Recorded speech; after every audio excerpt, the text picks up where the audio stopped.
Hey, welcome to the first day of this Pincha Mayurasana or forearm stand course. I'm so excited to teach this because this is one of my favorite inversions.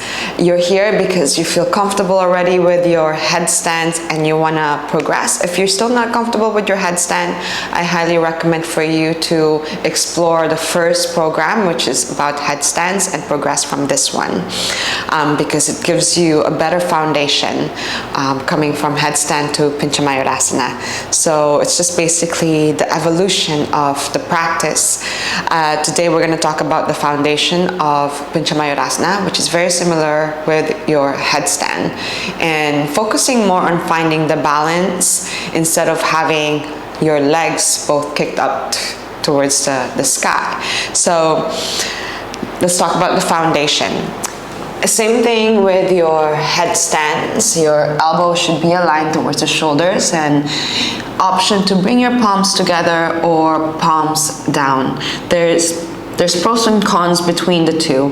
When we have our palms together, it's a little bit easier for us to turn on the shoulders and to create this external rotation within your shoulders. But our hands is what stops us from falling forward. Right? Now your space is limited because now you only have the edge of your hands to stop you from falling forward.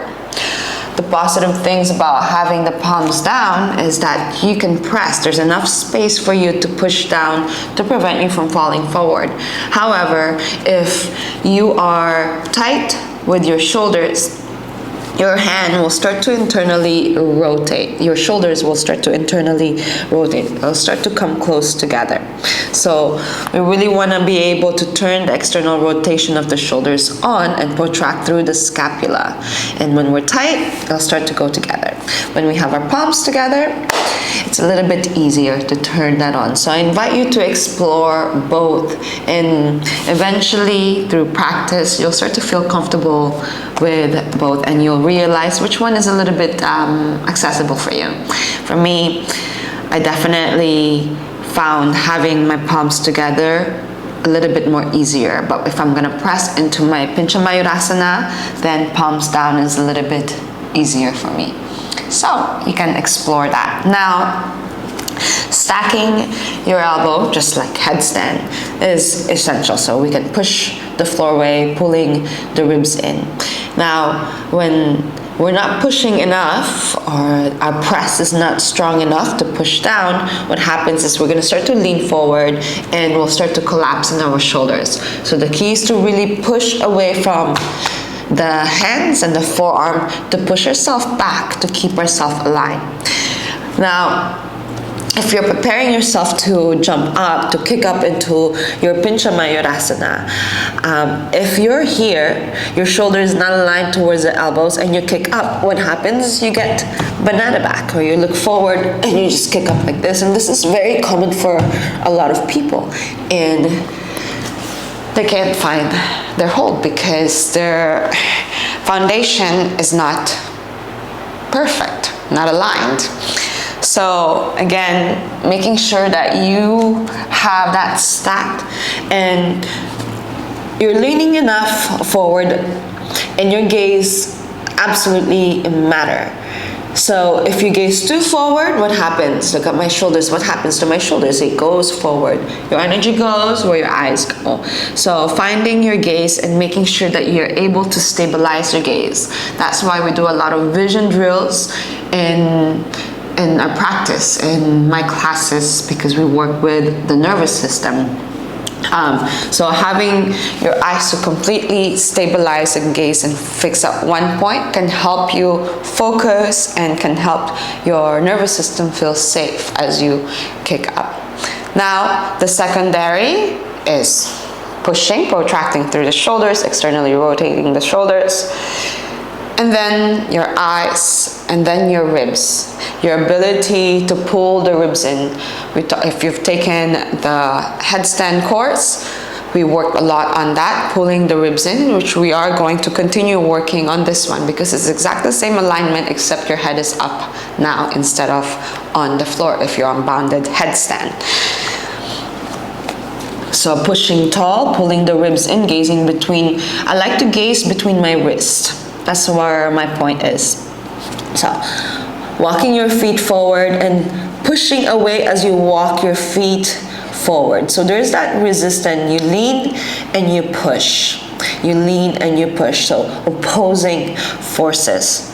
And again, if you're sinking on your shoulders, you're not going to go anywhere. Your shoulders are not active enough. So we really need to be able to push down and protract through your scapula. Pull the ribs in and lifting one leg up. If your legs are not active, it's going to become dead weight. But too active can also affect your movement. And that really applies a lot on floating or handstands, which is in the next program. But we're also going to start to explore that within our legs in this practice. So your ability to keep your hips square is very important, just like what you learn in our headstand. And your ability to internally rotate your hip is also very important. And it's not about getting both legs up. At first, you want to find your balance. One leg will try to bring you over to the other side, and the other leg should be able to keep you slightly in front of you. So having that balance, just like a pendulum, when you look at, I think that's what it's called, pendulum, but basically a scale, to find balance, one point on the other end should be able to be balanced with the other. And you have the center of gravity, which is your upper body, okay? So instead of just constantly kicking up, think more control. Yes, quantity is essential, but not blind quantity. Quality also is very important. They should be balanced between the two. So don't just kick up and use up all your energy. Kick up, but pay attention with how you are kicking and control your negatives. I cannot stress that enough. It's not just getting up, it's also how you come down. Make sure you control your negatives. And when we kick up, and perhaps you also want to try kicking up with one knee bent first. So, like so. I'm gonna lift my right leg up. As you can see, I'm not opening my hip. I want to keep everything balanced and centered. I tuck my pelvis, pull the ribs in, internally rotate my right hip. I look between my wrists. I'm not too far out. I want to stack. And I push tall, looking between my hands, keeping my right leg active, and I use my left leg as my power to bounce. And my right leg is my way to balance, to counteract that force. So look between the hands and I hop. I bend my left knee to my chest, tuck my pelvis, pull the ribs in. As you can see, I'm quite relaxed here. I'm not completely engaging. So turning on my hip flexor. Now extending both legs to find my balance. Pull the ribs in, tuck my pelvis. If I look too forward, what happens? I get banana back. And this is gonna be hard to find my straight line if I'm looking way too forward.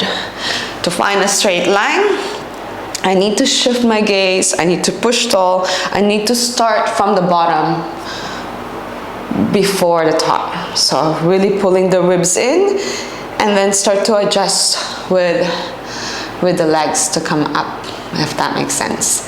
I hope that makes sense. But throughout this course, we're gonna be working through these alignments and feeling it in our body and also applying neurology.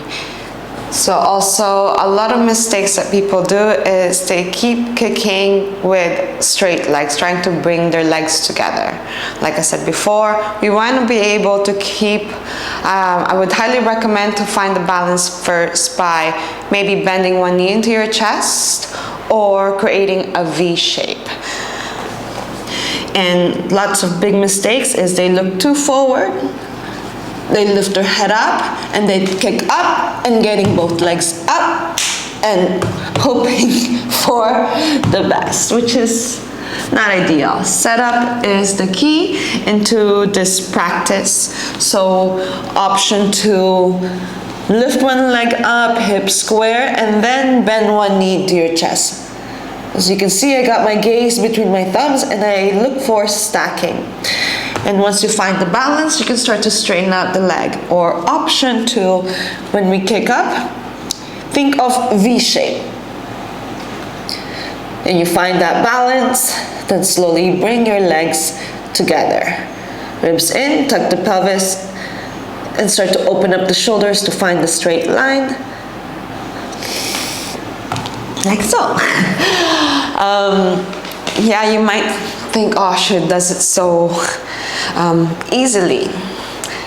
It's consistent practice and trusting the body and working with the nervous system is important. So throughout this course, we're going to be working on these poses and also exploring furthermore, working with scorpion, working with hollow back shape, Mexican Pincha Mayurasana. So a lot of fun, different practice or pressing up into our Pincha Mayurasana. So we are going to go through a lot of fun poses in this forearm balance. So stay tuned. I'm looking forward to see you tomorrow.